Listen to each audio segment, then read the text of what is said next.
آپ جانتے ہیں کہ اللہ تبارک و تعالی نے اسلام کی تبلیغ کے لیے دنیا میں نبوت کا سلسلہ جاری فرمایا، جو حضرت آدم علیہ السلام سے شروع ہوا اور ہمارے آقا دو جہاں آقا و مولا حضرت محمد مصطفیٰ صلی اللہ تعالی علیہ وسلم پر ختم ہوا۔ یہی وجہ ہے کہ آپ کو خاتم النبیین صلی اللہ تعالی علیہ وسلم کا لقب دیا گیا اور آپ پر نبوت کا سلسلہ ختم ہو گیا۔ لیکن چونکہ دنیا نے ابھی چلنا تھا، انسانوں نے ابھی آنا تھا، اسلام کی ترویج کا کام آگے مزید بڑھنا تھا، تو اب نبوت کا تو سلسلہ ختم ہو گیا، لیکن انسانی فطرت ہے کہ کچھ عرصے بعد انسان بھول جاتا ہے۔ تو اس لیے اسلام کی ترویج کے لیے، تبلیغ کے لیے، لوگوں کی اصلاح کے لیے اللہ تبارک و تعالی نے اب نبیوں کا تو سلسلہ ختم ہو گیا، لیکن اللہ تبارک و تعالی نے اپنے محبوبین بندوں کا سلسلہ جاری و ساری رکھا اور جو قیامت تک جاری و ساری رہے گا۔ اور الحمدللہ اس معاملے میں جہاں پاکستان کی سرزمین بہت زیادہ زرخیز ہے، اسی طرح اللہ تبارک و تعالی نے اس سرزمین کو اپنے ولیوں سے بھی بہت زیادہ زرخیز فرمایا ہے۔ ہمارے شہر میں اتنی بڑی ہستی موجود ہے جن کو ہم عبداللہ شاہ غازی رحمۃ اللہ تعالی علیہ کے نام سے جانتے ہیں۔ آپ 5ویں پشت میں جا کر حضرت حسین رضی اللہ تعالیٰ عنہ سے جا ملتے ہیں، 5ویں پشت میں۔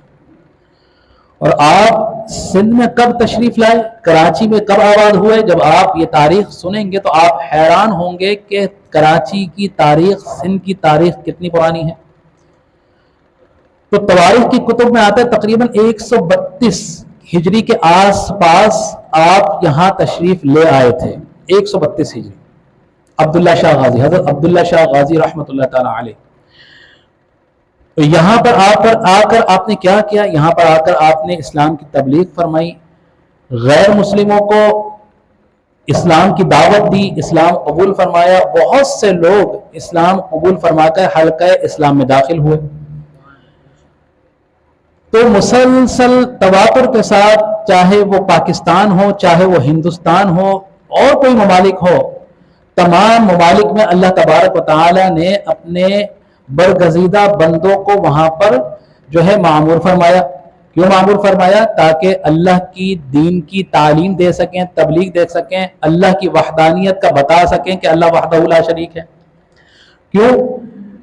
میں نے اس لیے کہا کہ انسان کی فطرت کہ حضرت موسیٰ علیہ السلام بنی اسرائیل قوم پر نبی بنا کر بھیجے گئے، اور آپ جب ان کو دین کی تبلیغ فرما رہے تھے، آپ اپنی طرف اللہ کی وحدانیت کی طرف اور اپنی نبوت کی طرف لے کر آ رہے تھے، تو آپ 40 دن کے لیے کوہ طور پر کیا جاتے ہیں کہ ان کی قوم جو ہے بچڑے کی عبادت کرنے لگ جاتی ہے۔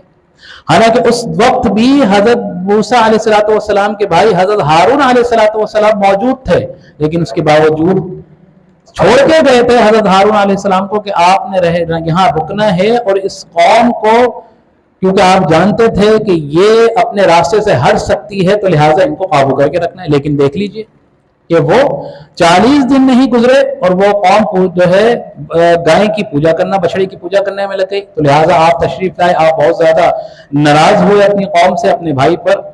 تو اس لیے کیونکہ حضور علیہ السلام کی نبوت پر ختم ہو جانا، اور اس کے بعد اتنا عرصہ 1400 سال کا عرصہ گزر چکا ہے، 1447 ہجری کا یہ جو سال شروع ہے، تو 1447 ہجری ہے یہ جو سال شروع ہوا ہے، اتنا سال گزر جانا، لیکن اس عرصے کے دوران کیا قوم کو، کیا امت کو اسی طرح چھوڑ دینا تھا؟ نہیں۔ الحمدللہ آقا علیہ السلام کی جو امت ہے وہ اتنی جو ہے اویئر ہے کہ کبھی بھی ہم شرک پر جو ہے جمع نہیں ہوئے، کیونکہ آقا علیہ السلام نے فرمایا تھا کہ میری قوم شرک پر جمع نہیں ہو سکتی، ہاں یہ ضرور ہے کہ وہ حسد میں پڑ جائیں گے، ایک دوسرے سے حسد کرنے لگے۔ تو لہٰذا دین کی تبلیغ بھی چلنی تھی، تو اولیاء کرام کا سلسلہ جاری و ساری رہنا تھا۔ عبداللہ شاہ غازی کراچی میں تشریف لے کے آئے۔ اسی طرح آج 5 محرم الحرام کا دن ہے، آج نسبت ہے شہنشاہ اولیاء اور ملتان کی سرزمین کے قریب اگر آپ جائیں تو ایک شہر پاک پتن کا جو نسبت ہے آپ کو حضرت خواجہ فرید الدین گنج شکر رحمۃ اللہ تعالی علیہ سے، تو آج آپ کا عرس ہے، آج آپ کا یوم وصال ہے. تو لہٰذا میں نے چاہا اور مجھے مسجد کی طرف سے یہ کہا بھی گیا کہ آپ نے اللہ کے ولیوں کے متعلق بھی کچھ بیان کرنا ہے. تو آج عرس کا دن ہے کس کا؟ حضرت خواجہ فرید الدین گنج شکر. آپ کون ہیں؟ تقریباً 12ویں پشت میں جا کے یا 13ویں پشت میں جا کے آپ کا سلسلہ نسب جا ملتا ہے حضرت فاروق اعظم رضی اللہ تعالیٰ عنہ سے. آپ حضرت عمر فاروق رضی اللہ تعالیٰ عنہ کی اولاد سے ہیں. آپ کی پیدائش یہاں ہوئی. کتھوال ایک پنجاب کا شہر ہے، پاک پتن کے نزدیک ہے. آپ نے یہی زندگی بسر کی. آپ کے والد ماجد بچپن میں ہی آپ کا انتقال ہو چکا تھا. آپ کی جو پرورش ہے آپ کی والدہ نے جو ہے فرمائی، اور آپ کا نام تھا آپ کی والدہ کا حضرت قرسن یا قرسن رحمت اللہ تعالی علیہ، اور آپ بڑی عابدہ زاہدہ طاہرہ خاتون تھی. آپ کی پیدائش نہیں ہوئی ہے. کچھ لوگ آتے ہیں آپ کے والد صاحب کے پاس، 29ویں شعبان ہے، اور وہ عرض کرتے ہیں کہ 29ویں شعبان ہے، جو ہے موسم ابر آلود ہے، مطلع صاف نہیں ہے، تو آپ بتائیے کہ کیا ہم کل روزہ رکھیں یا نہ رکھیں؟ تو آپ کے والد فرماتے ہیں کہ کل یوم شک ہے اور یوم شک میں روزہ نہیں رکھنا چاہیے. تو لہٰذا وہ لوگ چلے جاتے ہیں. لیکن وہیں قریب میں قصبے میں ایک ابدال جو ہے رہتے ہیں. آج جب ان کے پاس جاتے ہیں لوگ اور ان سے یہی سوال کرتے ہیں تو وہ کہتے ہیں کہ آج شیخ جمال الدین سلیمان کے ہاں آپ کے والد صاحب کا نام ہے، لڑکے کی پیدائش ہونے والی ہے آج رات کو. اب آپ نے یہ کرنا ہے کہ کل دیکھنا ہے کہ اگرچہ وہ بچہ کل اپنی والدہ کا دودھ پیتا ہے تو سمجھ لینا کہ کل شعبان کا مہینہ جاری ہے، اور اگر وہ اپنی والدہ کا دودھ نہیں پیتا تو آپ لوگوں نے روزہ رکھ لینا ہے. تو لہٰذا جب اگلے دن ہوتی ہے رات کو بچے کی ولادت ہوتی ہے، حضرت بابا فرید الدین گنج شکر رحمۃ اللہ تعالیٰ علیہ کی ولادت باسعادت ہوتی ہے. اگلے دن جب لوگ جاتے ہیں اور دریافت کرتے ہیں تو پتہ چلتا ہے کہ بچے نے دودھ نہیں پیا، تو لہٰذا رمضان مبارک کا مہینہ شروع ہو چکا ہے. تو یہ شان ہے حضرت بابا فرید الدین گنج شکر رحمۃ اللہ تعالیٰ علیہ کی. یہ اللہ کے ولی ہیں، اللہ کے دوست ہیں، جن کے بارے میں اللہ تبارک و تعالیٰ قرآن پاک میں ارشاد فرما رہا ہے کہ الا ان اولیاء اللہ لا خوف علیہم ولا هم يحزنون الذين آمنوا وكانوا يتقون لهم البشرى في الحیاة الدنیا وفي الآخرة لا تبدیل لکلمات اللہ ذلك هو الفوز العظیم. کہ اللہ کے دوست وہ ہیں کہ جن کو کسی قسم کا کوئی خوف اور نہ ہی کوئی حزن ہے، اور وہ لوگ ہیں جو ایمان والے ہیں اور متقی اور پرہیزگار ہیں، ان کے لیے اللہ کی بشارت ہے اور ہمیشہ جنت میں رہنے والے ہیں، اللہ کے دوست ہیں. اب سوال یہ ہوتا ہے کہ نبی تو اللہ تبارک و تعالیٰ نے پیدائشی نبی بنا کر بھیج دیا، لیکن اللہ کے ولی کون ہوتے ہیں؟ تو یہاں پر علماء کرام فرماتے ہیں کہ اللہ کے ولی کثرت سے بھی بن جاتا ہے عبادت کے ساتھ. کیونکہ بخاری شریف کے آپ کے سامنے ایک حدیث مبارک رکھوں گا. حدیث نمبر ہے 6502، صحیح بخاری کی حدیث ہے. حضرت ابو ہریرہ رضی اللہ تعالیٰ عنہ مروی ہیں، آپ فرماتے ہیں کہ قال رسول اللہ صلی اللہ تعالی علیہ وسلم ان اللہ قال، کہ اللہ کے رسول صلی اللہ تعالی علیہ وسلم نے ارشاد فرمایا کہ اللہ تبارک و تعالی فرماتا ہے کہ من عاد لی ولیا، کہ اللہ تبارک و تعالی فرماتا ہے کہ اللہ تبارک و تعالی نے فرمایا کہ جس نے میرے کسی ولی سے دشمنی کی، کون فرما رہا ہے؟ اللہ تبارک و تعالی فرما رہا ہے کہ جس نے میرے کسی ولی سے دشمنی کی اسے میری طرف سے اعلان جنگ ہے. کس کو؟ کہ جس نے اللہ کے ولی سے دشمنی کی. کس کا اعلان جنگ ہو رہا ہے؟ دشمنی وہ اللہ کے ولی سے کر رہا ہے، لیکن اعلان جنگ اس سے اللہ تبارک و تعالی فرما رہا ہے.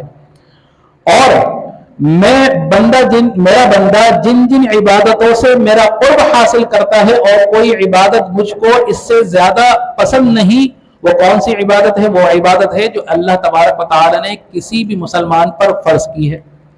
یعنی جو فرض اللہ تبارک و تعالی نے مسلمانوں پر جو ہے نافذ فرمائے ہیں، اللہ تبارک و تعالی کو سب سے زیادہ وہ پسند ہیں. لیکن آگے اللہ تبارک و تعالی ارشاد فرما رہا ہے کہ میرا بندہ فرض ادا کرنے کے بعد جب نفلی عبادتیں کرتا ہے تو مجھے اتنا پسند ہے، اور مجھے نفل عبادت کر کے وہ اپنے آپ کو مجھ سے اتنا نزدیک کر لیتا ہے کہ میں اس سے محبت کرنے لگتا ہوں۔ ایک تو فرائض ہے جو اللہ تبارک و تعالیٰ نے ہر مسلمان کے ذمہ لگائے ہیں، لیکن اللہ تبارک و تعالیٰ کا قرب مزید اور مزید حاصل کرنا ہے، یعنی کہ آپ نے ترقیوں کی سیڑھیوں کو طے کرتے جانا ہے۔ ایک تو فرائض ہیں جو آپ کے ذمہ ہیں، وہ تو ہم نے کرنے ہی کرنے ہیں، کریں گے تو اجر ہے، نہیں کریں گے تو اس کو پوچھا جائے گا۔ لیکن اللہ تبارک و تعالیٰ نے فرمایا کہ فرائض ادا کرنے کے بعد اگر کوئی میرا بندہ جب نفلی عبادتیں کرتا ہے، نوافل ادا کرتا ہے، وہ میرے نزدیک آتا چلا جاتا ہے، اتنا قریب آ جاتا ہے کہ میں اس سے محبت کرنے لگتا ہوں۔ اور جب اللہ تبارک و تعالیٰ کسی سے محبت کرتا ہے، اسی بخاری کی حدیث میں میں آپ سے بیان فرما رہا ہوں، تو اللہ خود فرما رہا ہے کہ جب میں کسی سے محبت کرتا ہوں تو اس کے محبت کرنے کا انداز یہ ہوتا ہے، پتہ کیسے چلے گا کہ اللہ تبارک و تعالیٰ اس سے محبت کرتا ہے؟ تو اللہ تبارک و تعالیٰ فرماتا ہے کہ جب میں اس سے محبت کرنے لگتا ہوں تو میں اس کے کان بن جاتا ہوں۔ گویا جب وہ سنتا ہے تو وہ اپنے کان سے نہیں، وہ میرے کانوں سے سن رہا ہوتا ہے۔ اور پھر اللہ تبارک و تعالیٰ فرماتا ہے کہ میں اس کی آنکھ بن جاتا ہوں، کہ گویا وہ خود نہیں دیکھتا، میں دیکھ رہا ہوں۔ میں اس کے ہاتھ بن جاتا ہوں جس سے وہ پکڑتا ہے، میں اس کے پاؤں بن جاتا ہوں جس سے وہ چلتا ہے۔ اب آپ کے ذہنوں میں سوال ہوگا کہ اللہ تبارک و تعالیٰ تو ان تمام جسمانی جو ہے اعضاء سے پاک ہے، لیکن اس کا مطلب ہے اللہ تبارک و تعالیٰ کی قدرت، کہ اس کی سماعت میں، اس کی بصارت میں، اس کے تصرف میں اللہ تبارک و تعالیٰ کی قدرت جو ہے وہ شامل ہو جاتی ہے۔ پھر معلوم یہ ہوتا ہے کہ آپ دیکھ لیجئے کہ حضرت عمر فاروق رضی اللہ تعالیٰ عنہ مدینہ المنورہ میں جو ہے وہ خطبہ بیان فرما رہے ہیں، اور جیسے ہی آپ کو معلوم ہوتا ہے کہ پہاڑی کے پیچھے سے دشمنان اسلام جو ہے وہ مسلمانوں کے جو ہے گروہ پر، مسلمانوں کے ایک اس پر جو ہے جماعت پر حملہ کرنے والا ہے، تو آپ فوراً اپنا چہرہ مبارک اس طرف کر کر فرماتے ہیں، یا ساریۃ الجبل، یا ساریۃ الجبل، کہ پہاڑ کے پیچھے دیکھو دشمن حملہ کرنے جا رہا ہے۔ آپ مدینہ میں موجود ہیں۔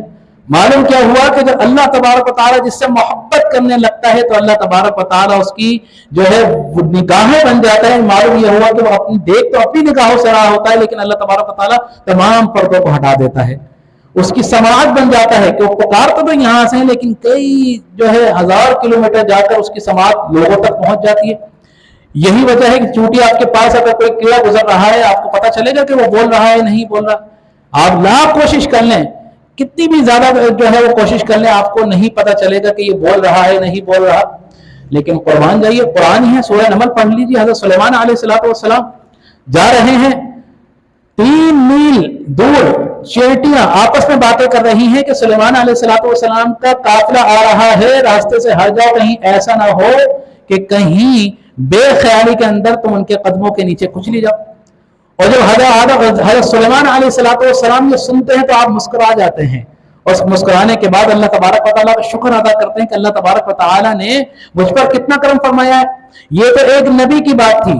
حضرت سلیمان علیہ السلام کے ایک وزیر جن کا نام حضرت آصف بن برقیہ ہے، بلقیس کو، ملکہ بلقیس کو حضرت سلیمان علیہ السلام جب اپنے جو ہے اس کے اندر دربار کے اندر طلب کرتے ہیں تو کہتے ہیں کہ کوئی ہے جو ملکہ بلقیس کا تخت لے کے آئے۔ یمن میں بلقیس کا تخت ہے، آپ شام میں موجود ہیں، کوئی ہے لے کے لے کے۔ اور بلقیس جو ہے دروازے کے ساتھ کھڑی ہے، آنے کی اجازت چاہ رہی ہے، تو جن کھڑا ہوتا ہے کہ جی میں لے کر آؤں گا۔ سلیمان علیہ السلام پوچھتے کتنی دیر لگے گی؟ وہ کہتا ہے کہ جی آپ کی نشست جب تک برخاست نہیں ہوگی اس سے پہلے لے آؤں گا۔ آپ فرماتے نہیں، بہت دیر ہو جائے گی، ملکہ تو سامنے کھڑی ہے، آنے کی اجازت چاہتی ہے، تم کہہ رہے ہو کہ برخاست میری نشست تو شام تک چلے گی۔ کہتے نہیں، جن کہہ رہا ہے۔ اتنے میں پھر پوچھتے ہیں کہ ہے کوئی اور جو یہ کام کرے؟ تو پھر ایک اللہ کے ولی جن کا نام آصف بن برقیہ ہے وہ کھڑے ہوتے ہیں، جو آپ کے وزیر بھی ہیں، کہتے ہیں میں لے کر آؤں گا۔ پوچھتے ہیں کتنی دیر میں؟ تو عرض کرتے ہیں کہ آپ کی آنکھ جھپکے گی نہیں اور ملکہ بلقیس کا تخت یہاں پر حاضر ہوگا۔ اور ایسا ہی ہوتا ہے کہ آپ جھپکتی نہیں ہیں کہ وہ یمن سے تخت چلتا چلا آتا شام میں موجود ہو جاتا ہے، اور جس پر ملکہ بلقیس آ کر بیٹھتی ہے۔ یہ ہے اللہ کے ولیوں کی شان، جو کہ اللہ تبارک و تعالیٰ خود بیان فرما رہا ہے۔ یہ ہے وہ اللہ کے دوست، تو جن میں سے ایک ہستی کا آج یوم وصال، یعنی بابا فرید الدین گنج شکر اور بہترین آپ گنج شکر سے کیا جو ہے وہ بات ہے، آپ کی وجہ تسمیہ کیا ہے، کیوں گنج شکر کہا جاتا ہے؟ آپ کا نام ہے فرید الدین مسعود گنج شکر، والد صاحب نے نام مسعود رکھا، فرید الدین کے نام سے مشہور ہوئے، گنج شکر اس لیے ہوئے کہ آپ کو شکر جو ہے بہت زیادہ پسند تھی، بہت زیادہ پسند تھی۔ تو آپ کی والدہ ماجدہ نے چونکہ آپ کی پرورش کی تھی، تو آپ جب چھوٹے تھے تو آپ کی والدہ نے نماز کی ترغیب دلائی، تو کہا کہ بیٹے نماز پڑھا کرو، اللہ کو بڑی پسند ہے، اور جو اللہ کی عبادتیں کرتا ہے اللہ تبارک و تعالیٰ اس کو انعام دیتا ہے، لہذا تم جب نماز پڑھو گے تو اللہ تبارک و تعالیٰ تمہیں شکر کا تحفہ دے گا۔ تو لہذا جب آپ نماز پڑھتے تو آپ کی والدہ ماجدہ آپ کے مصلے کے نیچے شکر کی ایک پڑیا بنا کے رکھ دیتی، اور جب آپ نماز سے فارغ ہوتے جا نماز اٹھاتے مصلہ اٹھاتے شکر کی پڑیا لیتے اور خوش ہو جاتے، کیونکہ شکر بہت پسند تھی۔ تو یہ سلسلہ چلا جا رہا ہے، چلتا جاتا ہے۔ ایک دن والدہ ماجدہ بہت زیادہ مصروف ہوتی ہیں، شکر رکھنا بھول جاتی ہیں، نماز کے لیے کھڑے ہو چکے ہیں، والدہ پریشان ہے کہ آج بچہ اگر نماز مصلہ اٹھا کر دیکھے گا تو شکر اس کو نہیں ملے گی، لہذا نماز پڑھ لیتے ہیں۔ وقت گزرتا ہے، والدہ ماجدہ پوچھتی ہیں کہ بیٹے آج بتاؤ نماز پڑھی؟ جی پڑھی تھی۔ آج آپ کو تحفہ ملا یعنی شکر کی پویا ملی؟ تو عرض کرتے ہیں کہ جی ہاں والدہ ملی تھی، اور جتنی نمازیں پڑھتا ہوں ہر نماز کے بعد مجھے شکر کی پویا ملی تھی۔ تو والدہ ماجدہ خوش ہو جاتی ہیں اور فرماتی ہیں کہ اللہ تبارک و تعالیٰ کی کیا شان ہے کہ اللہ تبارک و تعالیٰ نے میرے بیٹے کو آج بھی جو انہوں نے بات کہی کہ اللہ تبارک و تعالیٰ تحفہ عطا فرماتا ہے، کیونکہ آپ کی والدہ ماجدہ بھی ایک ولیہ تھی، تو اس طرح کوئی ہوئی کہ جس دن رکھنا بھول گئی تو اللہ تبارک و تعالیٰ کی طرف سے وہ شکر کی پڑیا مصلے کے نیچے موجود تھی۔ تو یہ آپ چھوٹے ہیں اس وقت۔ اسی طرح بس آخر میں اختتام کرتے وقت کہ ایک مرتبہ آپ کہیں باہر ہوتے ہیں تو ایک گروہ سامنے سے گزر رہا ہوتا ہے جو سامان تجارت ہوتی ہے، تو اس میں اونٹوں کے اوپر کچھ بوریاں لدی ہوئی ہوتی ہیں جس میں شکر ہوتی ہے۔ تو آپ ان سے پوچھتے ہیں کہ بھائی کیا لے کر جا رہے ہو؟ تو وہ جو مالک ہوتا ہے وہ چڑچڑا ہوتا ہے، وہ کہتا ہے کیا بتاؤں ان کو، تو وہ کہتا ہے جی نمک ہے۔ تو آپ کہتے ہیں اچھا نمک ہی ہوگا، لہٰذا وہ چلا جاتا ہے۔ جب اپنی منزل پر پہنچتا ہے اور منزل مقصود پر پہنچنے کے بعد جب وہ بوریاں کھولتا ہے تو اس بوری میں سے لے کر کیا چلا تھا؟ شکر۔ فرید الدین گنج شکر رحمۃ اللہ تعالی نے جب پوچھا تو کہا نمک۔ آپ نے کہا کہ نمک ہوگا۔ جب اب اپنی منزل پر پہنچتا ہے اور جب اپنی بوریاں کھولتا ہے تو کھول کے دیکھتا ہے تو حیران رہ جاتا ہے کہ اس میں شکر کی جگہ نمک موجود ہوتا ہے۔ تو لہٰذا فوراً جو ہے شرمندہ ہوتا ہے اور الٹے پاؤں واپس جاتا ہے، بابا گنج شکر رحمۃ اللہ تعالی کی بارگاہ میں معافی مانگتا ہے کہ حضور مجھے معاف کر دیجئے، میں نے آپ سے غلط بیانی کی تھی، میرے پاس شکر تھی، میں نے آپ کو نمک جو ہے بتایا لیکن جب میں نے کھول کے دیکھا ہے تو اس میں شکر تھی، میں آپ سے کہہ رہا ہوں، میں عرض کر رہا ہوں کہ اس میں شکر تھی۔ تو حضرت خواجہ فرید الدین گنج شکر رحمۃ اللہ تعالی پھر فرماتے ہیں کہ اچھا شکر تھی تو بھی شکر ہی ہوگی۔ تو لہٰذا یہ بات سنتا ہے پھر واپس چلا جاتا ہے۔ جب واپس جا کے لوٹتا ہے اور دوبارہ اپنی بوریاں کھولتا ہے تو پھر آپ جو ہے حضور گنج شکر رحمۃ اللہ تعالی نے جو فرمایا تھا جو پہلے نمک تھی، جب اب دوبارہ کھول کے دیکھتا ہے تو وہ نمک دوبارہ شکر میں تبدیل ہو جاتا ہے۔ تو یہ آپ کی کرامت تھی۔ تو یہ اللہ تبارک و تعالیٰ کے جو ہے ولی ہیں، اللہ کے دوست ہیں، اللہ تبارک و تعالیٰ جن کو قرآن میں فرما رہا ہے کہ الا ان اولیاء اللہ لا خوف علیہم ولا هم یحزنون، کہ نہ ان پر کوئی خوف ہوتا ہے نہ ہی یہ جو ہے غمگین ہوتے ہیں، کیونکہ اللہ تبارک و تعالیٰ کا قرب ان کے پاس ہوتا ہے۔ اور ہمیں چاہیے بھی اللہ تبارک و تعالیٰ کا قرب، کیونکہ دل میں اکثر کہتا ہوں کہ دل میں صرف ایک ہی چیز ہو سکتی ہے، ایک ہی خوف ہو سکتا ہے، یا تو دنیا کا خوف ہوگا، دنیا والوں کا خوف ہوگا، یا پھر اللہ کا خوف ہوگا۔ اگر دنیا کا خوف ہوگا تو پھر اللہ کا خوف نہیں ہوگا۔ آج ہم میں کسی کو اللہ کا خوف نہیں ہے، مرنا ہے لیکن اس انتظار میں ہے کہ چلو جائیں گے تو جب دیکھی جائے گی۔ اللہ کا خوف اگر ہوگا تو اللہ کا خوف سے آپ کے دل میں ہوگا تو آپ ہر اپنے کام میں جو بھی کام کرنے لگیں گے تو اس کو اللہ کے خوف کو مد نظر رکھتے ہوئے کریں گے، اور جب اللہ کا خوف مد نظر رکھتے ہوئے کریں گے تو ہر قسم کے برے کام سے اللہ تبارک و تعالیٰ آپ کو محفوظ فرمائے گا۔ تو لہٰذا آج حضرت بابا فرید الدین گنج شکر رحمۃ اللہ تعالی کا عرس ہے، ہمیں جو ہے آپ کی سیرت کو پڑھنا چاہیے۔ آپ نے کتنے لوگوں کو حلقہ اسلام میں داخل فرمایا اور کتنی ریاضت کی، کتنا مجاہدات آپ نے کیے، کیونکہ یہ مختصر سبق تھا۔ تو اللہ تبارک و تعالیٰ سے دعا ہے کہ اللہ تبارک و تعالیٰ ہمیں اولیاء کرام کا ادب، احترام اور ان کی سیرت کو مطالعہ کرنے کی توفیق عطا فرمائے۔ آمین۔ وآخر دعوانا الحمدللہ رب العالمین۔